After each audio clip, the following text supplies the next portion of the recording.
Radhe Radhe everyone. अगर आप किराए के मकान में रहते हैं और आप चाहते हैं कि आपका मकान बनने का सपना जल्दी से पूरा हो जाए तो इस पूजा को आज आप ज़रूर करें। तो देखिए, ऐसी मान्यता है कि कार्तिक पूर्णिमा के अगले दिन यानी कि पड़वा के दिन इस प्रकार से पूजा करने से, चिड़ा-चिड़ी की कहानी सुनने से हमारे घर बनने का जो सपना है वो बहुत ही जल्दी पूरा हो जाता है। तो ये जो पूजा है आप सुबह से लेकर के शाम तक किसी भी समय कर सकते हैं, जब भी आपको समय मिले। और इस पूजा को कोई भी घर की जो महिला है वो कर सकती हैं। इसमें एक घर बनाया जाता है और इसमें देखिए व्रत आदि नहीं किया जाता है। शुद्ध सात्विक रहते हुए आप इस पूजा को कर सकते हैं। तो घर आप कैसे बना सकते हैं? तो देखिए, घर आप लाल मिट्टी गेरू से और खड़िया से भी बना सकते हैं। जैसे हम देवठान बनाते हैं ना, तो दीवार पे या फर्श पे आप इस घर को बना लें, अच्छे से साफ सफाई कर लें। और आप ये जो घर है, इस घर को आप चाहें तो गेहूं के आटे से बना सकते हैं, चावल से बना सकते हैं, गेहूं से बना सकते हैं, या खील से भी आप इस घर को बना सकते हैं। तो जैसा भी घर आपको चाहिए, बड़ा छोटा, वैसा आप घर बना लें। प्रत्येक कमरे में हमें दरवाजा बनाना है। घर के बीचों बीच हम स्वास्तिक बना लेंगे। घर को इस तरीके से आप सुंदर सा डिजाइन बना के सजा दें। और ऐसे दो चिड़ा-चिड़ी बनाएंगे हम। गेहूं का आटा लेंगे, आटे को गूंथ लें और उसमें हमें नमक नहीं डालना है। तो ऐसे चिड़िया जैसी हम शेप दे करके यहाँ पर चिड़ा-चिड़ी बना लेंगे। तो घर के बीचों बीच आंगन में स्वास्तिक के पास में चिड़ा-चिड़ी को हम ऐसे बिठा देंगे। तो ऐसे हमें पूजा करने से देखिए, ऐसा माना जाता है कि घर में सुख समृद्धि आती है। अगर आपका अपना घर है भी तो भी हमें ये पूजा करनी चाहिए, क्योंकि इस पूजा को करने से हमारा घर में धन धान्य भरा रहता है। घर के प्रत्येक कमरे में ऐसे हम खील रख देंगे। खील नहीं है तो आप चावल भी रख सकते हैं, यानी कि धन धान्य से हमारा घर भरा रहे, इसलिए हम हर कमरे में खील रख देंगे। चिड़ा-चिड़ी को भी हम चुग्गा यानी कि दाना डाल देंगे। उसके बाद में घर के हर कमरे में हमें ऐसे प्रकाश करना होता है। तो आप दिए, मोमबत्ती कुछ भी जला सकते हैं। दिए आप देसी घी के, तिल के तेल के या फिर सरसों के तेल के जला सकते हैं। तो हमने यहाँ पे 5 दिए जलाए हैं। आप 5 से ज़्यादा भी जला सकते हैं, या एक दिया भी आप बीच चौक में जला सकते हैं। जल का छींटा दे करके शुद्धिकरण का भाव कर लेंगे। उसके बाद में वस्त्र रूपी कलावा समर्पित करेंगे। सभी को हम ऐसे तिलक कर देंगे। स्वास्तिक हमने जो बनाया है, जो कि बहुत ही शुभ चिन्ह माना जाता है, स्वास्तिक पर भी हम ऐसे देखिए पूजा करेंगे। स्वास्तिक का भी, दीपक का भी पूजन करेंगे, अक्षत समर्पित कर देंगे। उसके बाद में हम अपने घर को फूलों से सजा देंगे, फूल चढ़ा देंगे। फूल आपके पास हो तो आप और भी ज़्यादा घर की डेकोरेशन कर सकते हैं। तो ऐसे देखिए हमने घर को फूलों से सजा दिया है। और इसके बाद में आज के दिन देखिए खिचड़ी का बहुत ज़्यादा महत्व होता है। तो आज के दिन आप खिचड़ी दान जरूर करें अपनी सामर्थ्य के अनुसार। दाल चावल को मिक्स करके कुछ दक्षिणा रख लें उसके ऊपर।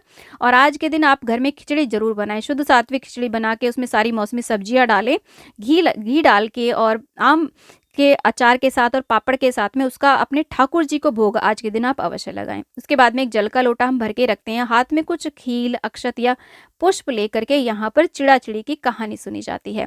एक समय की बात है, 4 चिड़ियाएं एक पेड़ पर रहती थी और एक दूसरे की पक्की सहेली थी।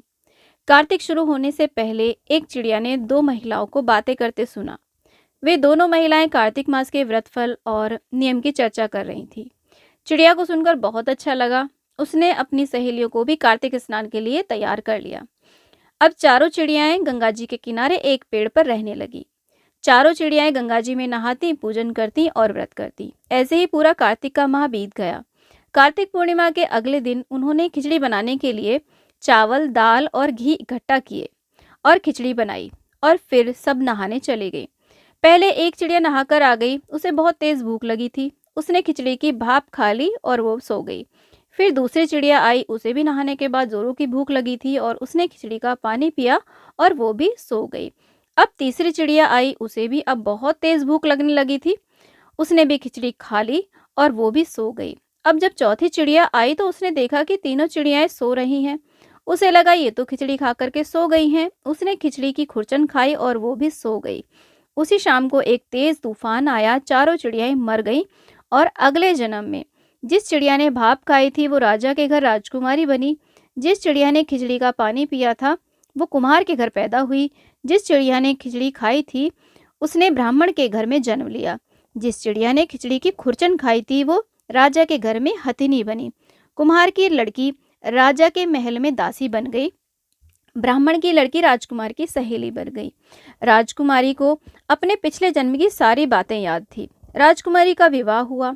जब वो विदा हुई तो राजा से बोली कि पिताजी, मैं अपनी सहेली और दासी और हथिनी को साथ लेकर के जाऊंगी।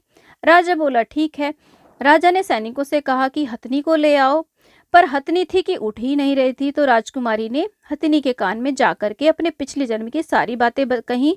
तो हथिनी खड़ी हो गई। तब राजा ने पूछा कि तुमने इसके कान में ऐसा क्या कहा जो हथिनी खड़ी हो गई? तुम कौन हो, मुझे बताओ। तब राजकुमारी ने अपने पिछले जन्म की सारी बातें बता दी। राजा बोला कि कार्तिक नहाने का इतना फल होता है कि चिड़ियाओं को भी मनुष्य की योनि मिल जाए, तो हम भी इस वर्ष जोड़ से कार्तिक स्नान किया करेंगे और खूब दान पुण्य किया करेंगे। राजा और रानी ने जोड़े से कार्तिक स्नान किया, जिसके फलस्वरूप इस लोक के सुखों को भोगने के बाद में अंत में उन्हें वैकुंठ धाम की प्राप्ति हुई। हे ठाकुर जी महाराज, जैसे तुमने राजा रानी को दिया, राजकुमारी को दिया, वैसे सबको देना। कहानी कहते सुनते हुंकारा भरते सब पर अपनी कृपा बनाए रखना। तो ये थी चिड़ा चिड़ी की कहानी। इस कहानी को सुनने के बाद में हाथ में जो आपने खील अक्षत पुष्प आदि लिए हैं, उन्हें हम घर में छोड़ देते हैं, घर के प्रत्येक कमरे में छोड़ देते हैं। और उसके बाद में हम प्रार्थना करते हैं कि हे ईश्वर, हमारा घरौंदा जल्दी से बनवाने की कृपा करें। हमारा भी अपना एक घर हो, हमारा सपना जल्दी से पूर्ण करें। पूजा में कोई भी कमी रह गई हो, गलती हो गई हो, तो उसके लिए क्षमा याचना अवश्य कर लें। इस तरीके से प्रार्थना कर लें। अब देखिए, जब हमारी पूजा संपूर्ण हो जाएगी तो जो आपने खिचड़ी निकाली है, इसे आप कहीं भी, चाहे तो मंदिर में दे सकते हैं, किसी भी ज़रूरतमंद को आप इसे दान कर सकते हैं। और इसके बाद में ये घर, देखिए अगर आपने पूजा सुबह को करी है तो शाम के समय आप इस घर को सिला सकते हैं, यानी कि शाम के समय पूजा करी है तो आप इसे सुबह के समय सिला सकते हैं, यानी कि साफ कपड़े से पोंछ करके इस जल को आप किसी गमले आदि में सींच दें। अगर आपने आटे से, चावल से, खील से ये घर बनाया है, गेहूं से बनाया है, तो उसे आप इकट्ठा करके पशु पक्षी को दे सकते हैं। चिड़ा चिड़ी जो बनाए ना, सबको आप पशु पक्षी को खिला सकते हैं। दियों को आप सिला सकते हैं, यानी कि विसर्जित कर सकते हैं। जल का लोटा जो भर के रखा है, इसको आप किसी भी गमले में सींच सकते हैं। तो ऐसे पड़वा के दिन हमें पूजा करनी चाहिए, कहानी सुननी चाहिए। तो फ्रेंड्स, वीडियो में दी गई जानकारी यदि आपको थोड़ी सी भी पसंद आई हो, यूज़फुल लगी हो, तो प्लीज़ फिर वीडियो को लाइक करना, और चैनल पे नए आए तो चैनल को सब्सक्राइब कर लेना। वीडियो को ज़्यादा ज़्यादा शेयर करना, और कमेंट बॉक्स में राधे राधे अवश्य लिखना। फ्रेंड्स, ईश्वर आपका घर जल्दी ही बनवाए, यही हमारी ईश्वर से प्रार्थना है। मिलते हैं एक और वीडियो में, तब तक के लिए हरे कृष्णा, राधे राधे।